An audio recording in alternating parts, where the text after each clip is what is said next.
Bon matin sur France 3 Bretagne, merci à vous de nous suivre chaque matin dans votre émission Ensemble c'est mieux. Depuis le 4 novembre 2020, nous les femmes travaillons en quelque sorte gratuitement comparées aux hommes. C'est ce qui ressort d'une étude du collectif Les Glorieuses. Vous me voyez venir, on traite de l'égalité homme-femme ce matin dans notre émission et la route est encore longue. On en parle dans quelques instants avec mes invités, mais d'abord on part retrouver Evan. Salut Evan, tu es à Verne-sur-Sèche et t'es devenu peintre toi. Salut Anne Fanté, bonjour à tous. Oui, je suis en pleine séance de peinture. Mais attention, pas n'importe quelle peinture, la peinture Algo, qui est faite à base d'algues bretonnes, ici dans notre belle région. Et je vous propose de découvrir cette super start-up toute la matinée avec vous, Lionel. Vous êtes le patron, bonjour. Bonjour Evan. Alors, expliquez-nous un petit peu déjà le parcours de votre entreprise. Ça fait plus de 50 ans ici que vous faites de la peinture déjà. Tout à fait. Nous, l'entreprise a été créée en 1970 et à travers le développement et la création de l'entreprise Algo Paint, notre volonté était vraiment de bousculer le segment classique des peintures bâtiments et d'apporter une réelle alternative aux peintures classiques du marché. Et notre concept aujourd'hui repose sur 5 valeurs fortes. La première, les peintures classiques aujourd'hui reposent sur la pétrochimie. Nous, notre volonté était de sortir de la pétrochimie au profit de la chimie du végétal. Le deuxième, les algues donc. Les algues. À travers la valorisation de cette ressource naturelle, aujourd'hui on propose un produit ultra sain pour l'utilisateur final, pas d'émissivité dans l'air intérieur. Le tout est aujourd'hui à une approche collaborative, puisqu'on travaille avec un ESAT, un centre d'aide par le travail à Cesson-Sévigné, qui s'occupe d'une partie du colisage de notre gamme. Et le tout est permettre au client final d'avoir un produit le plus qualitatif possible. Alors vos produits, on les retrouve dans les grandes surfaces spécialisées en bricolage, avec toutes les grandes marques que l'on connaît. J'aimerais qu'on parle justement des labels. Alors sur ce pot, je précise, il est vide, c'était juste de la démo. Il y a le petit écolabel A+. C'est des choses qu'on voit sur beaucoup de peintures aujourd'hui. Mais en fait, au sein de ce label, il y a un peu à boire et à manger. Expliquez-nous. Il faut savoir qu'aujourd'hui, beaucoup de peintures bénéficient de différents labels, mais les labels sont édités par des normes avec des seuils fixés et établis. Et principalement, ce sont les grands groupes qui édictent les normes et ces seuils-là. Nous, par rapport à ces seuils, si on prend l'exemple de l'écolabel, on impose 30 grammes par litre de COV. Nous, sur Algo, on est plus proche des 0,5 grammes par litre de COV. Les COV, c'est les composants volatiles qui vont être dans l'air de nos maisons après application des peintures. Il faut savoir que lorsque la peinture sèche, l'eau s'évapore et également les produits qui peuvent rester à l'intérieur des peintures, et principalement tout ce qui est dérivé de pétrochimie, relargue beaucoup de ces composés organiques volatiles. Et là, dans l'Algo, nous, notre volonté était vraiment de proposer un produit le plus sain possible pour l'utilisateur. Bon alors, justement, parlons bien, parlons peu. Passons tout de suite au test. Vous nous avez préparé une petite mise en place de testing. Je vous laisse nous expliquer ce qu'on va faire et le faire en même temps. Le but, c'était d'apporter également au consommateur final un produit ultra qualitatif, tout en apportant les valeurs d'un produit sain, un produit en filière courte, fabriqué en Bretagne, avec une approche collaborative. Mais aujourd'hui, ce qui va intéresser l'utilisateur, c'est vraiment d'avoir un produit ultra couvrant et aussi qualitatif qu'une peinture classique dérivée de la pétrochimie. Donc cette petite planche noire et blanche, elle permet justement de pouvoir couvrant, notamment sur une surface foncée. Tout à fait. Et là, vous allez voir que mystère. si on tire, entre guillemets, vous voyez bien, dingue. On a aujourd'hui une opacité pleine et entière en une couche sur un fond blanc ou un fond noir. Mais attention, on va exploser les ventes avec votre démo là. Ah bah, tout à fait, c'est pour ça qu'on a plaisir à vous accueillir. Et au niveau du rendement, est-ce que ça a le même rendement qu'une peinture traditionnelle? Alors aujourd'hui, nous, on a des meilleurs rendements que les peintures traditionnelles du marché, puisqu'aujourd'hui, avec 1 litre d'Algo, vous faites 12 mètres carrés. Là où les peintures classiques du marché sont plus proches de 8 mètres carrés avec 1 litre. Donc bon bah écoutez, moi j'ai très envie de continuer à découvrir comment sont faites ces peintures. Tout à l'heure, on va vous emmener dans le laboratoire qui est juste à côté. Là-bas, on fabrique justement ces peintures. Vous allez découvrir la recette secrète dans quelques instants. Anne Fanté, est-ce que le rouge irait bien sur le plateau à ton avis? On pourrait changer un peu les couleurs de l'émission. Non, pas trop, non. C'est un peu trop vif. Trouve autre chose. Bon d'accord, à tout à l'heure. À tout à l'heure. Et place maintenant à la minute du télétravailleur. On sait que vous êtes nombreux dans la région en cette période confinée. Bonjour Adèle. Bonjour. Merci d'être avec nous ce matin. Alors comment se porte notre télétravailleuse du jour? Ça va, ça va faire 1 mois maintenant. Ouais. Pas de baisse de morale? Aussi ça commence à devenir un petit peu pesant quand même. Qu'est-ce qui vous pèse? Moi, c'est le manque social, on va dire, de voir mes collègues. Ouais. Voir mes collègues, être dans un environnement stimulant. Ça crée une émulsion, en fait, voilà quoi. Je vois que le lit est bien fait. Vous êtes dans votre chambre, là, c'est ça? Oui, je vais me faire gronder par ma DRH, je pense. Parce que c'est Pourquoi? pas bien d'être dans sa chambre. Mais Non, je suis dans ma chambre. C'est l'occasion de pouvoir faire des petites siestes, non? Vous vous octroyez pas ces petits genres de petits plaisirs faciles? Le midi. Ouais. Et Faut finalement, pas dire. vous disiez tout à l'heure que c'est la chaleur humaine qui vous manquait au quotidien. Comment vous essayez de vous évader en télétravaillant depuis chez vous? Comment j'essaie de m'évader? Alors moi je suis en colocation, donc l'avantage c'est que du lien social j'en ai de par mes colocataires, donc je suis pas isolée. J'essaye aussi de sortir dehors. Moi c'est ça qui me fait du bien, me changer les idées. Je sais que c'est pas bien, faut pas sortir dehors, mais prendre des petites pauses de temps en temps avec un petit thé et aller un peu dans le jardin et sortir 1 heure par jour autour de la maison, marcher, ça irait. Et est-ce que vous avez le sentiment d'être plus efficace à la maison plutôt qu'au travail? Alors contrairement à certains qui pensent le contraire, moi je pense que je suis plus efficace au travail. Tout simplement parce que, comme je le disais, j'ai besoin d'un environnement stimulant et différent de mon perso.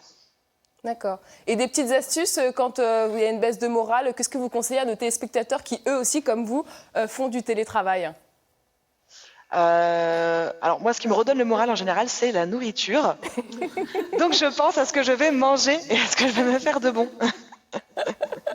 Attention quand même au kilo parce qu'après, il y a les fêtes qui approchent. Merci beaucoup. Ouais, voilà, c'est ça. Merci beaucoup Adèle et bon courage à vous. Vous revenez quand vous voulez pour faire des petites pauses avec nous. On adore, nous. Pour manger, oui. Merci beaucoup. Bonne journée, merci. Merci. On continue à parler travail et emploi et plus précisément de l'égalité homme-femme au travail. Ce n'est franchement pas gagné, comme vous allez le voir dans ces explications en chiffres et en images. Tu crois que j'ai une chance pour le poste de direction? En tout cas, t'en as certainement plus que moi. En 2019, du fait de l'inégalité des salaires entre hommes et femmes, on estime que les Françaises ont travaillé gratuitement l'équivalent de presque 2 mois. Pour un poste équivalent, en France, le salaire des femmes reste inférieur de 9% à celui des hommes. Et cet écart s'élève à 27%, tout âge et tout métier confondu. Pourtant, depuis 1972, la loi française impose à travail égal, salaire égal. Un index de l'égalité professionnelle a même été mis en place en 2018, censé contrôler et sanctionner les entreprises. Mais seulement 52% des sociétés de 50 à 250 employés avaient rempli cet index en mars 2020. Certes, les choses évoluent, mais bien trop lentement. À ce rythme, il faudrait 70 ans pour parvenir à l'égalité salariale. Une inégalité qui s'explique aussi par le fait que les femmes travaillent davantage à temps partiel, que les congés familiaux nuisent à leur carrière et qu'elles exercent des métiers moins rémunérés. Bref, question égalité au travail, il y a du boulot. Et on poursuit la discussion avec mes invités. Maître Audrey Balugoujou, vous intervenez en droit du travail. Fanny Dufour, vous êtes formatrice en prise de parole et fondatrice du projet Les Nouvelles Oratrices. Et Pierre Jacobs, vous êtes directeur d'Orange Grand Ouest. Bonjour. Et enfin Céline, notre Madame Belliston. On causera aussi emploi avec vous, mais emploi à vocation solidaire. On en parlera à la fin de l'émission. Bonjour à toutes et à tous. Alors, on travaille toutes ici gratuitement depuis le 4 novembre 2020 à 16h16 précisément du fait des inégalités salariale, selon le collectif féministe Les Glorieuses. Qu'est-ce que ça vous inspire, Pierre Jacobs, seul homme sur le plateau? Eh bien déjà, c'est la seule personne rémunérée, c'est ça au sens statistique du terme. Exactement. C'est pas normal. Et je crois que c'est vraiment très important de continuer ce combat pour l'égalité en général et pour l'égalité salariale. Chez Orange, on a essayé de le mener très vite, il y a plusieurs années. Et vous voyez, je regardais encore les statistiques près des collaborateurs que j'ai l'occasion d'encadrer, qui sont dans le Grand Ouest. On a moins de 3% de différence sur chaque niveau entre les hommes et les femmes, donc on est presque à l'égalité, mais ça a été un combat de nombreuses années avec des mesures notamment spécifiques de rémunération pour rétablir ces écarts. Et ce combat sur la rémunération, si c'est totalement anormal d'avoir cet écart encore très important dans la société, ça n'est pas le seul.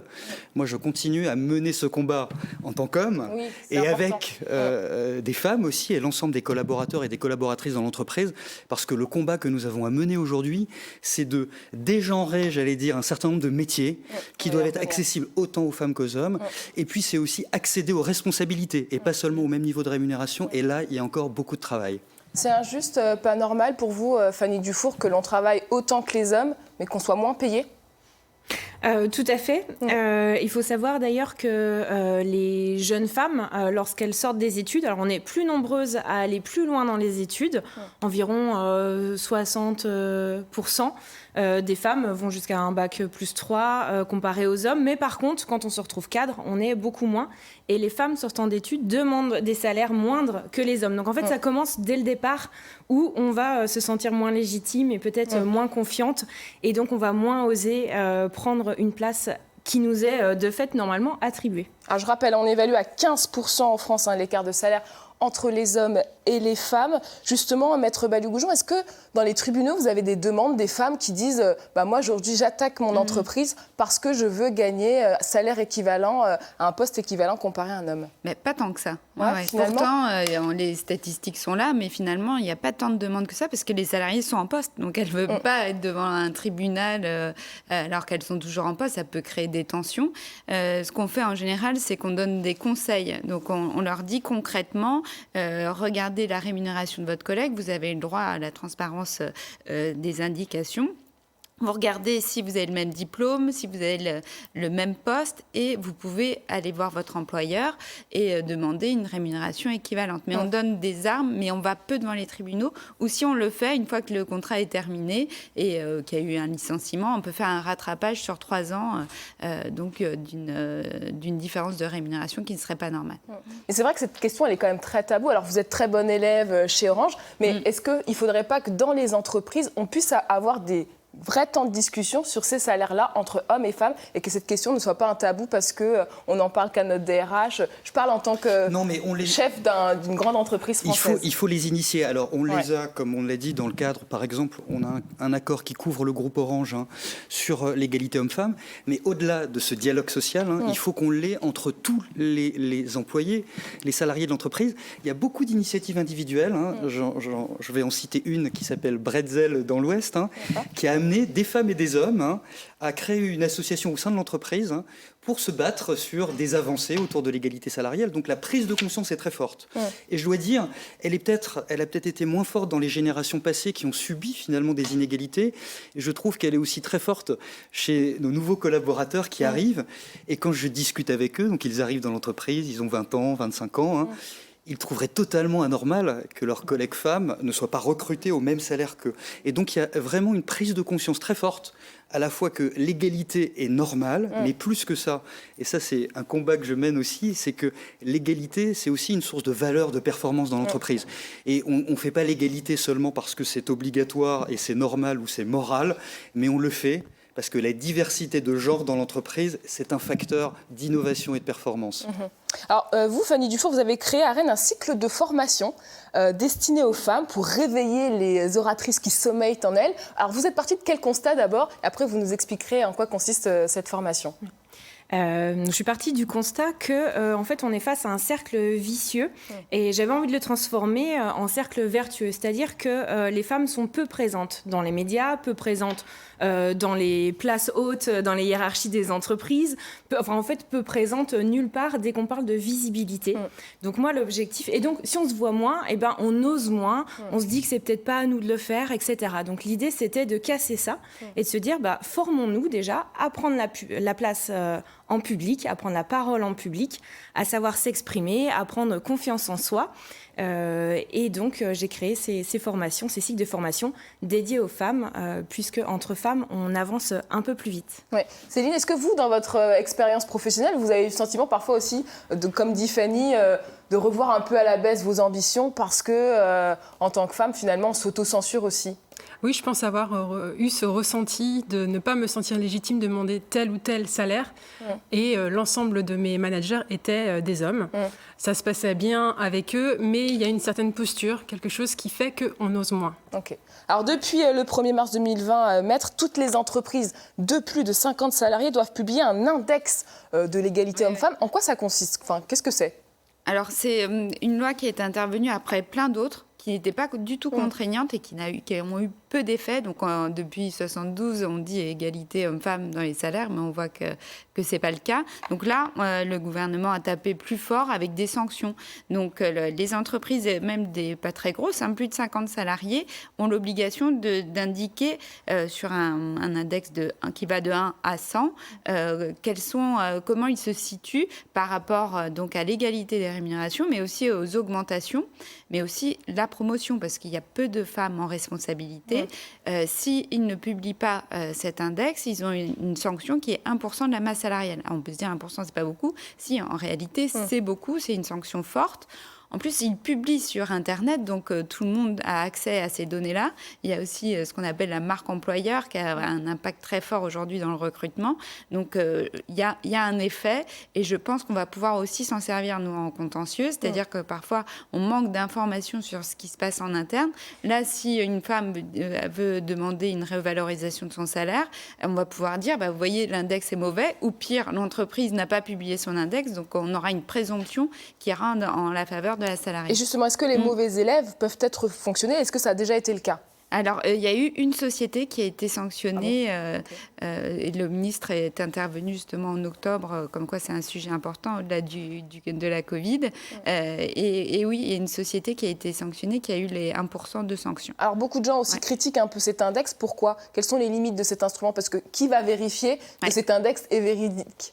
Voilà, c'est ça. Alors, c'est l'inspection du travail qui est là pour vérifier si l'index est bien fait. Et puis, sur les indicateurs de croissance, donc ils ont 3 ans pour se remettre en conformité. Mais après, c'est le DRH, la société, si elle ne joue pas le jeu, elle peut dire qu'il y a eu... Enfin, c'est elle qui fixe un peu ses règles.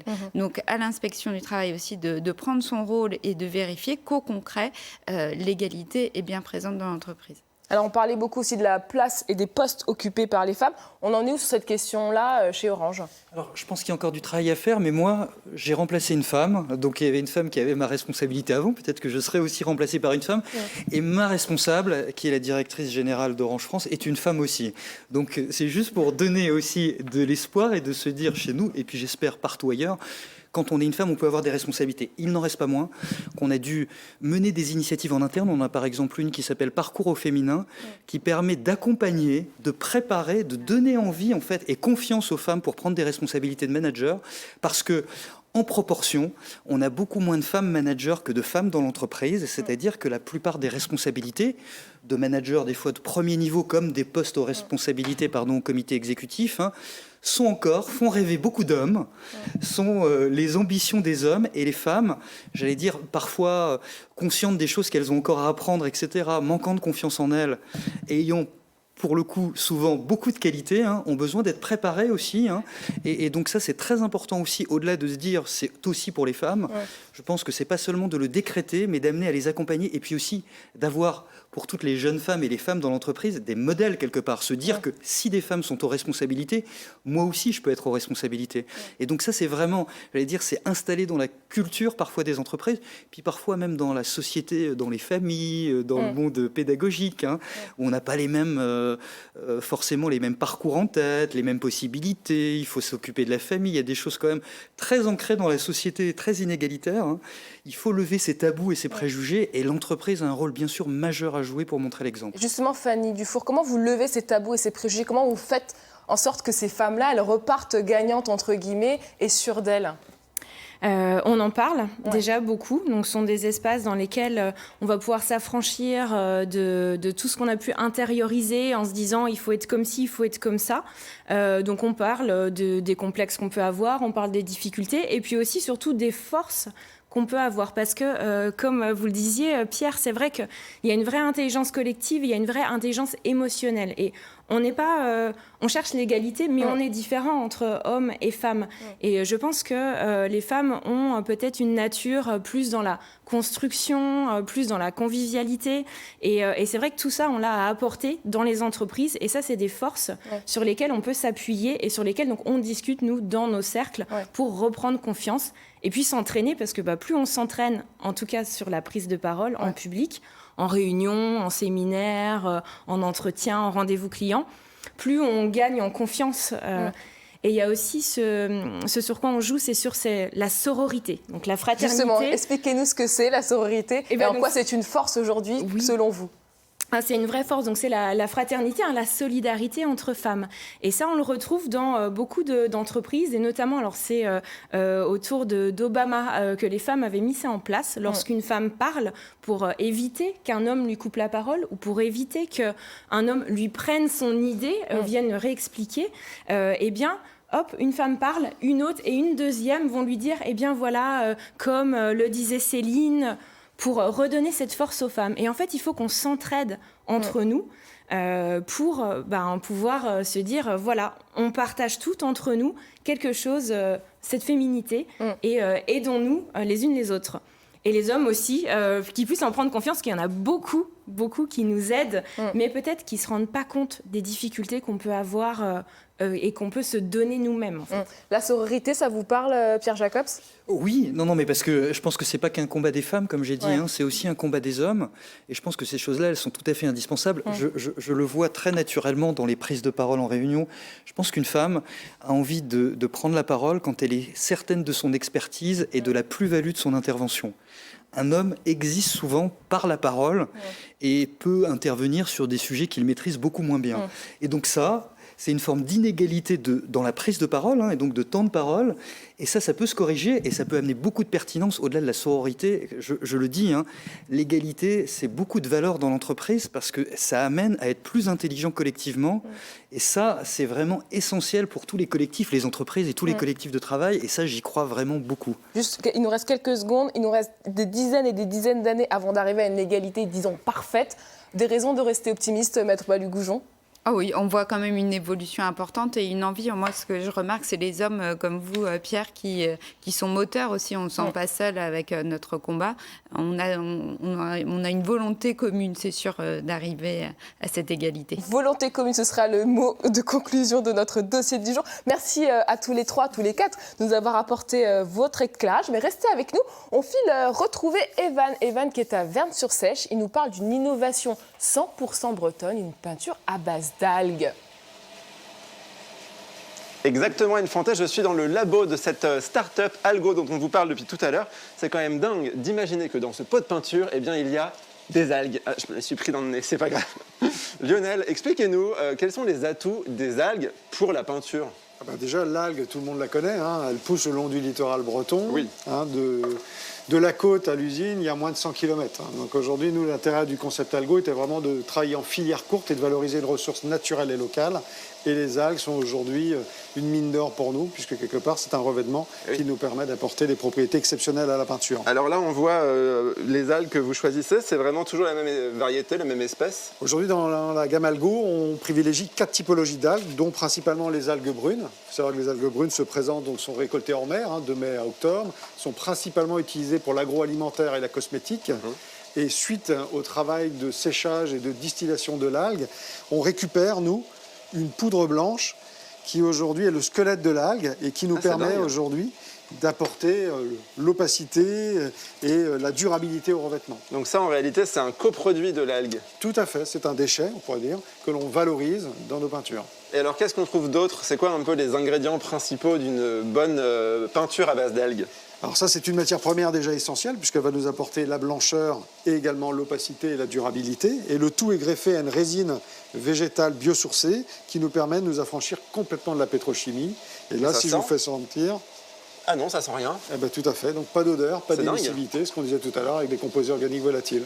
Et alors, il faut le souligner, cette recette secrète, elle est brevetée. Tout à fait. On a déposé un brevet en 2012 et depuis, on continue à optimiser notre produit et à le développer. Et Nicolas, justement, est en train de travailler sur de nouveaux prototypes. Et alors, juste pour nous, bon, je rigole peut-être pas, on vous montre les coulisses de ce brevet. Nicolas, qu'est-ce que tu es en train de faire? Donc là, j'ajoute ma poudre d'algue, en fait, à la peinture. D'accord, donc c'est avec la base qu'on a vue tout à l'heure. Tout à fait, et ça permet de donner le pouvoir opacifiant, la résistance du film dans le temps, et aussi de l'onctuosité à la peinture. Donc c'est une sorte de gros mixeur en fait. C'est ça, tout à fait, il faut laisser disperser un certain temps pour réduire au maximum la poudre et ne pas avoir de grains au final dans le film de peinture. Et une peinture, même colorée, ça part toujours d'une peinture blanche, elle n'est pas teintée dès le départ. Tout à fait, on part toujours d'une peinture blanche et ensuite on ajoute soit des pigments naturels ou des pigments synthétiques quand la teinte est vraiment trop vive. Bon, je te laisse te concentrer, ce serait dommage qu'elle soit trop liquide quand même pour vos futurs clients. Lionel, les peintures comme celle-ci, pourquoi est-ce que tous les fabricants de peinture ne fabriquent pas des peintures avec des algues? Parce qu'aujourd'hui, on a déposé un brevet en mai 2012, ce qui nous permet aujourd'hui de protéger notre innovation et de garder véritablement notre lagon bleu sécuritairement. Pourquoi vous parlez de lagon bleu? Parce qu'aujourd'hui, face à nous, on a des grands groupes internationaux qui aujourd'hui maîtrisent plus de 70% du marché. Et nous, notre volonté était vraiment de créer un concept complètement différenciant, unique et qui est porteur de valeur et d'engagement auprès de l'entreprise. Et donc, après, c'est à chaque consommateur de choisir s'ils veulent venir dans votre lagon bleu, justement. Tout à fait. Pour décorer son intérieur. C'est tout à fait ça. Nous, on offre, et le but, c'est d'avoir une démarche d'engagement à travers les valeurs portées par notre entreprise, de différenciation, filière courte, un produit sain, made in Bretagne et produits de qualité. Bon, on va continuer à en parler, puis vous allez voir qu'ici, on ne fait pas que de la peinture blanche. Ça, c'est toute la gamme de couleurs. On va mettre un peu de couleur dans notre vie, justement. Moi, j'ai choisi, pour tout à l'heure, Barquette de fraises de Plougastel. C'est un joli nom, non? Oui, moi, je reste toujours sur le rouge. Hein. Définitivement, le plateau va devenir rouge ce matin. Tu verras ça avec la technique. À tout à l'heure, Ivan. Et on va parler emploi maintenant. Immersion ce matin dans les coulisses du métier d'AESH que je vous laisse découvrir. Donc, tu vas barrer celui-là, celui-là, celui-là, celui-là. Bravo! Très bien. Je m'appelle Marie Dardier et je suis AESH, accompagnante d'enfants en situation de handicap.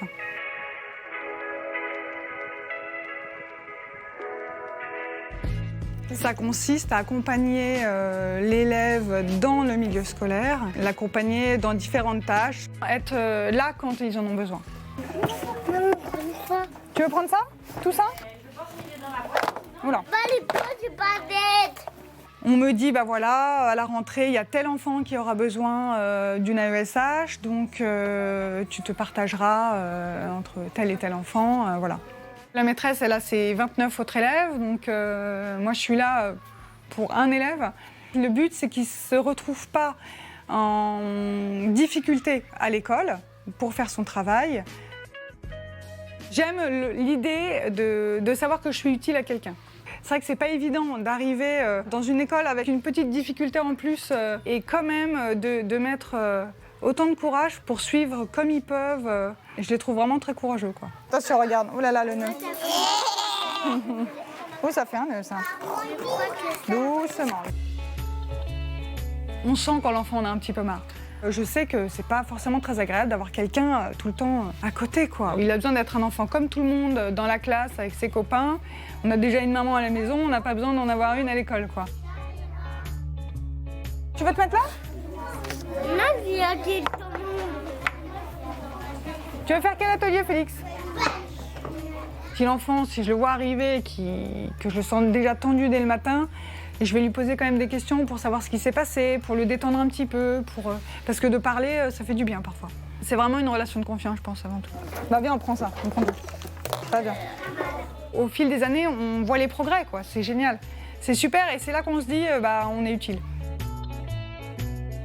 Quand les enfants partent, c'est aussi émouvant. On se dit, bah, cet enfant, on l'a suivi, on a vu ses progrès, on pense à eux après, on se dit, j'espère que tout va bien pour eux. Ce qui me plaît, c'est de savoir que je suis utile à quelqu'un qui en a vraiment besoin.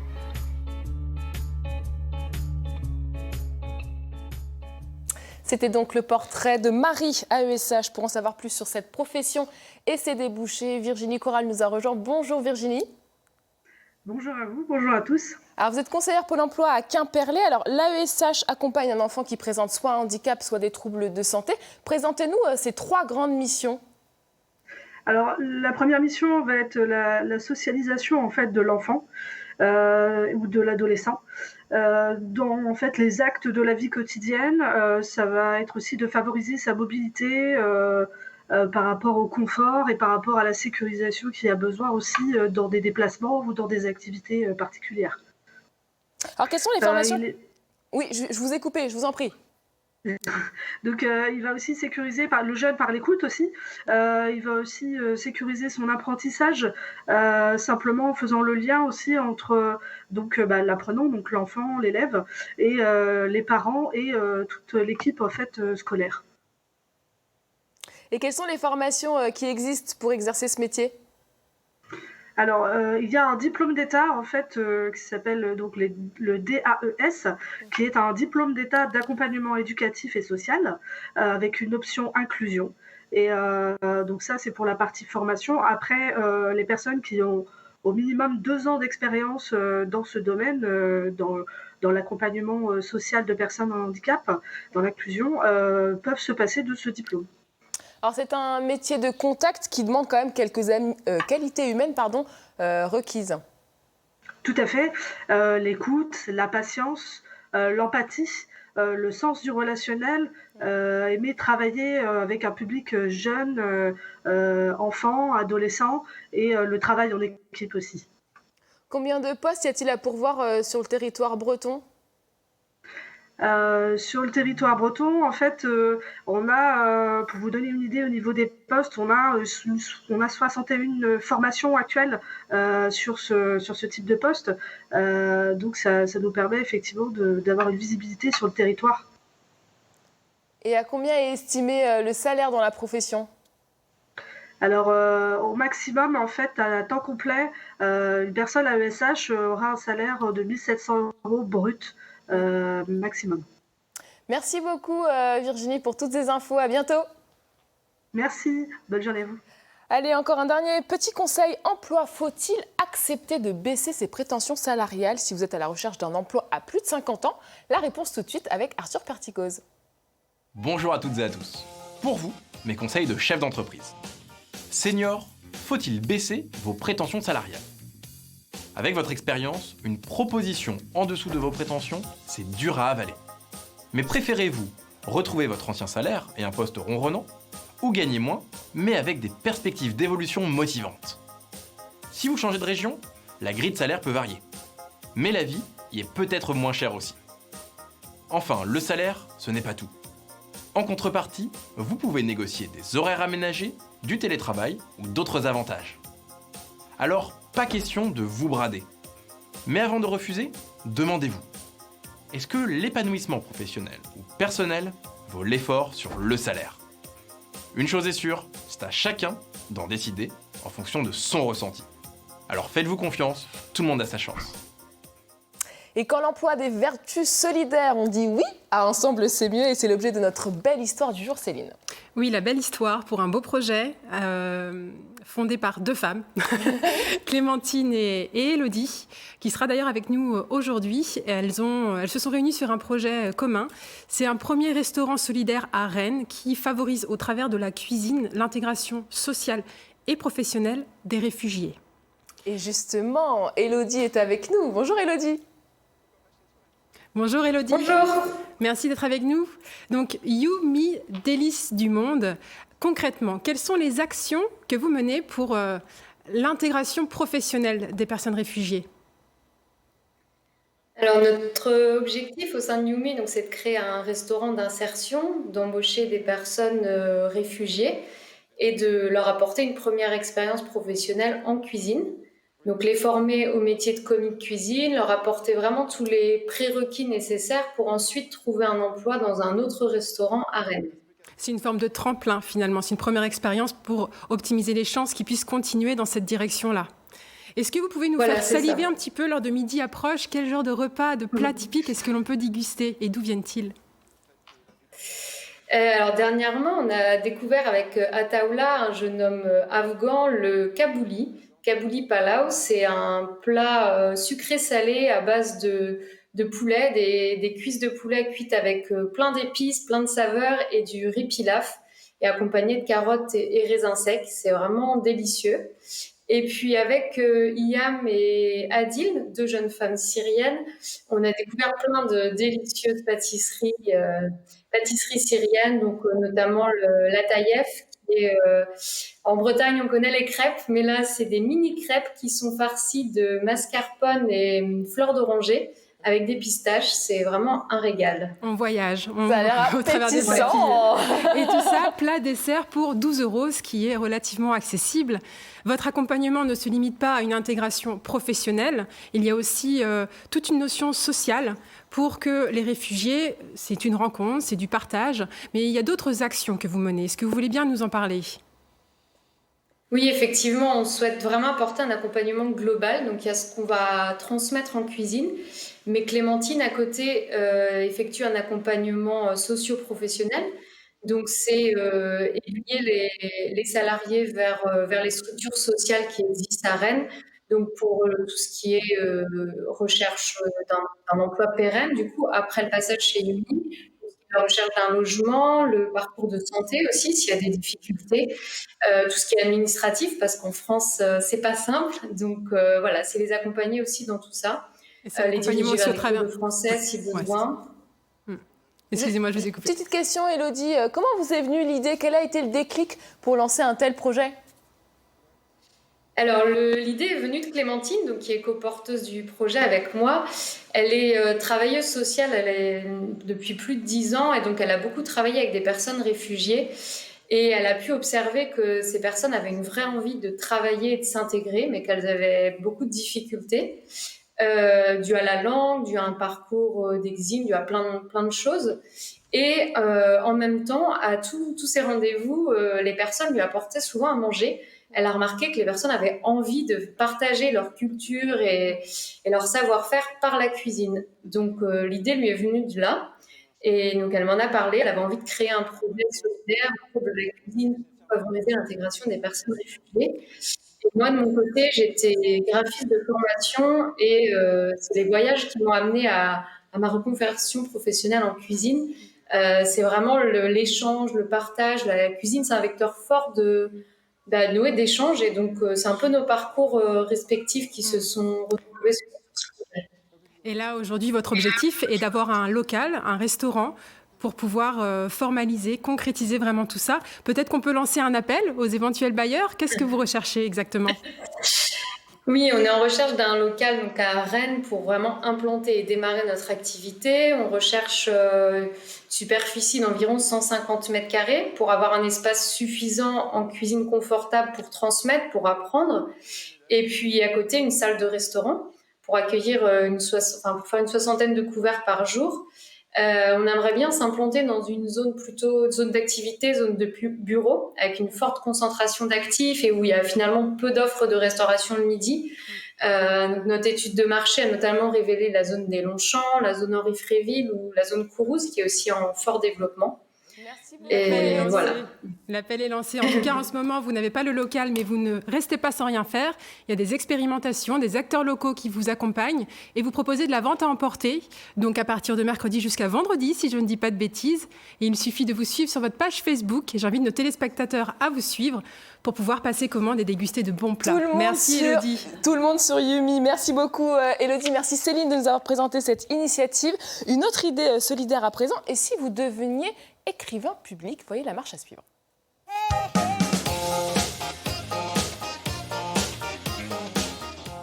T'es bon à l'écrit, tu pourrais faire écrivain public.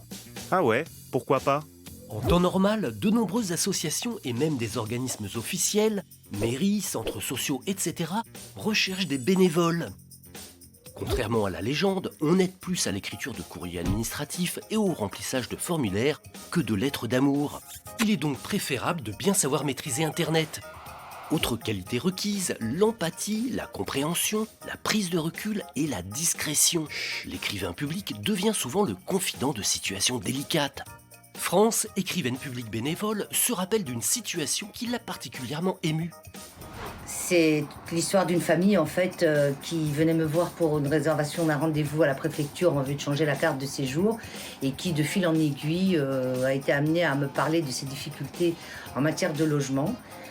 Alors en les aidant, j'ai réussi à les reloger et j'ai vu ses yeux briller, cette petite fille qui allait avoir enfin sa chambre. C'est pour ça que je fais du bénévolat et je pense que donner du bonheur, en partager, ça vaut vraiment le coup. Pendant le confinement, impossible de recevoir du public, mais pourquoi ne pas exercer votre mission à distance, par Internet ou par téléphone ? Allez, on file voir Evan qui est à Verne-sur-Sèche. Evan qui est peintre le temps d'une matinée. Alors, dans la famille breton-bretonne, je vais choisir le ver Arthur, Lionel. Ah bah, le verre Arthur, Evan, il est ici. Elles sont dingues toutes les teintes. Il y en a combien dans les Algo Paint? Alors aujourd'hui, on a un choix illimité quasiment de teintes, mais nous on a fait une sélection à peu près de plus de 150 teintes dans notre nuancier destiné au marché professionnel ou grand public. Et alors c'est assez rigolo parce qu'il y a pas mal d'évocations à la Bretagne, hein, donc le vert Arthur, le jaune Merlin, moi j'ai le bleu Malo, dommage il n'y a pas le bleu France 3. Et il y a aussi des couleurs qui donnent l'eau à la bouche comme fraise de Plougastel par exemple. Ah bah tout à fait, aujourd'hui on est très attaché à notre région et aujourd'hui l'intérêt est également de lui rendre un petit peu hommage à travers des collections dédiées à des secteurs emblématiques comme les fraises de Plougastel, bleu Malo. Oui. Alors vos peintures, on le disait tout à l'heure, elles sont faites à base d'algues bretonnes. Est-ce que les pigments aussi sont naturels? On en voit quelques-uns d'ailleurs juste ici. Alors tout à fait, justement, regardez Evan, ici on a fait une sélection un petit peu de pigments, ce sont des terres naturelles. Et aujourd'hui ces terres naturelles que l'on retrouve principalement les ocres du Roussillon, que tout le monde connaît, nous permettent aujourd'hui de réaliser une large palette de teintes, principalement des teintes pastel. Et quelque part, quand on veut aller sur des tons plus vifs, comme par exemple le rouge Maïwen, le rouge enflammé ou autre, là on est obligé de travailler sur des pigments synthétiques qui, eux, nous permettent de couvrir un large spectre de teintes. Et tout ça, il y en a pour tous les goûts. Tout à fait. Où est-ce qu'on les trouve, vos peintures, nous, grand public? Alors aujourd'hui, on a deux gammes. On a la gamme Algo Déco qui est distribuée aujourd'hui auprès des grandes enseignes de bricolage, dont Leroy Merlin, entre autres, et d'autres enseignes comme Monsieur Bricolage, Bricorama et Bricomarché. Et également, on a une gamme professionnelle qui aujourd'hui est distribuée via le réseau Théola. Et sur Internet aussi, évidemment. Et on le dit, c'est moins cher. Tout à fait. Que les peintures des autres grandes marques. Ça, c'est dingue. C'est à peu près, je dirais, notre volonté était toujours de rendre accessibles nos produits, de conduire et d'accompagner la conduite du changement. Et d'offrir aujourd'hui la possibilité aux consommateurs d'accéder à des produits plus simples, plus respectueux, en filière courte, et d'être engagé dans cette filière-là. Et pour nous, c'était important de proposer des produits accessibles à tout utilisateur. Bon, j'en profite de vous avoir pour essayer de grappiller un petit scoop. C'est quoi votre prochaine peinture, votre prochain projet? Notre prochain projet, il est là, il est entre mes mains. Donc vous voyez, c'est une coquille, la coquille Saint-Jacques, c'est la saison. Et aujourd'hui, à travers le mollusque qu'on apprécie tous, le déchet généré par l'agroalimentaire n'est autre que la valorisation de cette coquille, parce que cette coquille aujourd'hui va nous permettre d'apporter à la gamme Algo une carapace pour nous permettre d'aller à l'extérieur et de développer ainsi une gamme façade pour tous nos extérieurs et les embellir avec toujours la volonté d'avoir un produit sain en filière courte à travers la valorisation de ressources naturelles issues de la mer. Dites Lionel, votre boulot il est quand même vraiment cool, je trouve. Écoutez, on vous embauche comme vous voulez. Avec grand plaisir, je suis pas sûr d'être un très bon bricoleur. Non, mais un bon communicant, oui. C'est déjà ça. Vous savez ce qu'on va faire. Moi, je vais prendre tout. Je vais prendre toutes ces peintures-là pour chez moi. Hop, voilà. Comme ça, c'est réglé. Il ne reste plus qu'à trouver la maison pour les appliquer.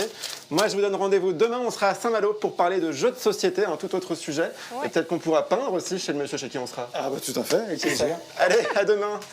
Merci Evan, merci à tous nos invités d'avoir été avec nous ce matin. Au programme, comme le disait Evan, demain dans Ensemble c'est mieux, on vous parle des vertus des jeux de société. Venez raviver votre âme de joueur avec nous. Bonne journée à tous. Merci. Dans quelques instants, votre journal régional. Et puis moi, je vous souhaite aussi une très belle journée sur France 3.